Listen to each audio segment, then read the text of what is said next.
Ambient soundscapes can take your song from normal to dreamy, ethereal, and emotional. And what if I told you that we could make that transformative experience together, all from scratch? Well, stay tuned because today I'm going to show you 4 different ways I use to create ambient soundscapes to blow your listener's mind in less than 10 minutes. Also, I'm not sure if it's ambient or ambience, but I'm going with the first one, so there you go. But before hopping into the 4 techniques, I want to describe why you'd even want to add ambience to your tracks in the first place. Adding ambience changes the atmosphere or the mood of a track. It's often created through the use of background sounds, tonal textures, reverb, and other effects that we'll be going over today. Because of its potent emotional impact, ambience is widely used for meditation, yoga, massages, and even therapy. But those specific uses doesn't mean we can't incorporate it into our music. Whether you're crafting songs specifically for relaxation or you just want to add another layer of depth to your tracks, ambience can be the perfect choice. Among other things, the right ambience can improve moods, increase concentration, boost creativity, and add realism to your sound. If you want to learn how to add that unmatched emotional element, stay tuned for these 4 different techniques and how to craft them. Now here's a quick overview of the 4 techniques that I'll cover. And if one tickles your pickle more than another, go ahead and jump to it using the timestamps below. The 4 techniques are tweaking stock presets, ambient electric guitars, sampling, and building from scratch ambient sounds using Serum. With all that out of the way, let's hop in. Technique number 1. Tweaking stock presets. Now, I know, no one ever gets excited with stock presets. They aren't nearly as cool as some of the other methods in this list, but what if I told you with a few tweaks, you could actually turn that stock preset into a gourmet experience? Let me show you how in Logic. Logic's actually got some decent stock preset sounds, whether you realize it or not. To get to them, we're going to open up a new software instrument, create, and we'll click on Synthesizer, Soundscape. All of these presets here are atmospheric sounds that you can add to your track to give it certain movements without even knowing anything. Let me try out a couple here. I'll choose one I like, and then I'll record a line to start our song. Here we go.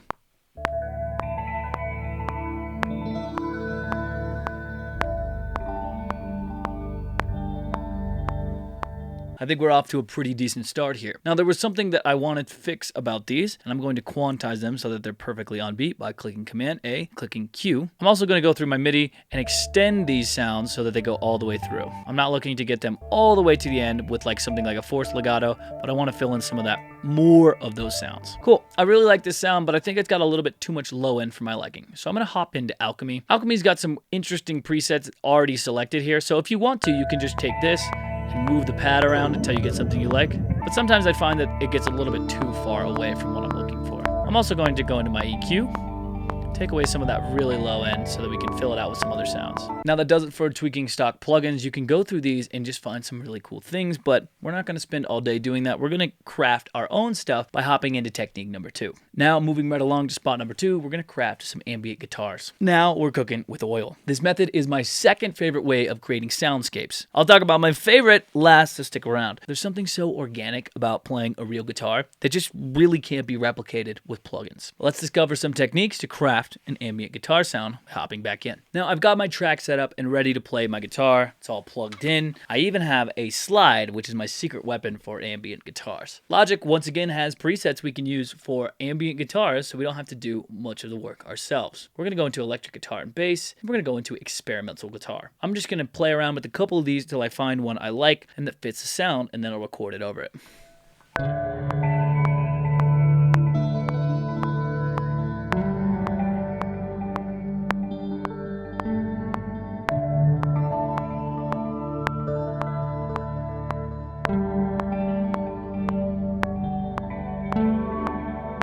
Okay, cool. So I've recorded that first sound, and there are a couple things I did to make it sit even better. First of all, I used my fingers to play the sound instead of using a pick so that the frequencies aren't as harsh as before and that transient is a little bit less noticeable. That's important in ambient sounds, especially when you're playing guitar. You don't want that sharp attack to take a listener away from that overall ambient experience. I'm going to add another guitar track, and this time I'm going to use my secret weapon, my slide. Slides give a really cool, undeniably atmospheric sound.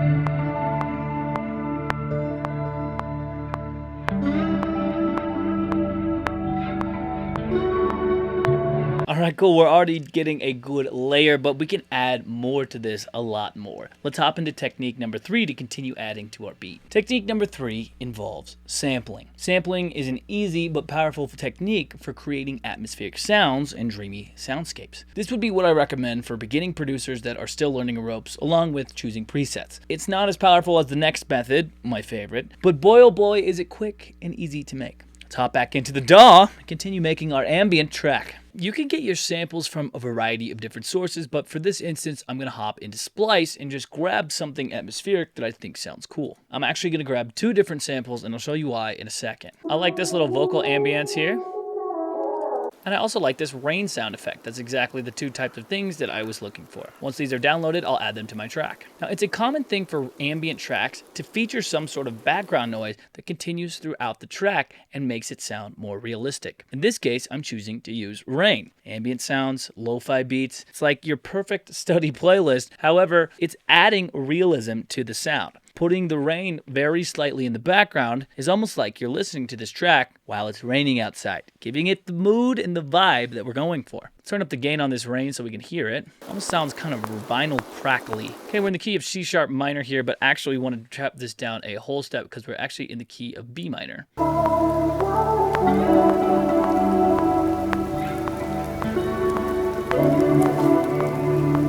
Okay, cool. I actually really like the vibes that I'm getting from these 2 elements that I added. I also like that this vocal isn't even on the beat. I think that really adds to sort of the feeling that is happening with this track. I'm going to take this rain and I'm actually just going to continually loop it all across the song so that we have a backdrop for this whole song. I'm also going to take this pad and guitar down ever so slightly, and I'm going to extend out the song a little bit as well. Okay, we've got a really cool atmospheric ambient type soundscape already, but I think it's lacking one thing, and it's a very distant type lead sound. And this, my friends, we finally made it. We're going to hop into technique number 4, my favorite technique. We're going to hop in and we're going to build this sound all from scratch using Serum. This is by far the most powerful way of creating dreamy and ambient soundscapes, building the sounds from scratch. This method has the highest learning curve, but it delivers the most specific results. Having full control of the sound allows for maximum creativity. Let's weave some ethereal tapestries and let's get synthin'. Okay, I've created my Serum track and I've loaded an initial preset. For this sound, I'm looking for something smooth, round, but that also cuts through the mix. So if I'm going to use a saw wave for oscillator A, I'm going to bump that up to 8. I'll bump that up to 7. Turn the detune down. Turn the blend up. For oscillator B, I'm going to choose an analog, Juno. And we'll get this rounded saw wave right here. Now with this ambient sound, I'm thinking about pushing the attack envelope up so that it fades in slowly. It also has a nice peak. And a nice release. That way it gradually comes in and fits the theme of our track. I'm also going to choose portamento and put it up to around 100 milliseconds so that it glides into notes.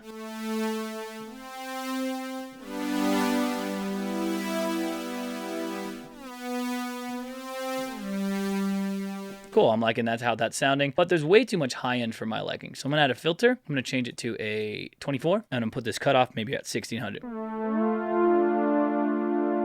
Cool, that sounded like I want it. I'll put this drive up here. Now I'm gonna add some movement and modulation by using LFOs. I'm gonna go to this LFO and put it on my cutoff, but I'm gonna make this LFO way longer.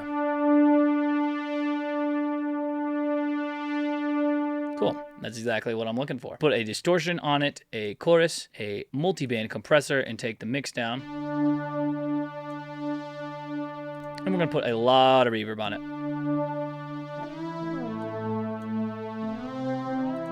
Let's mess around until we find a melody, and then I'll record it and show you what it sounds like all together here.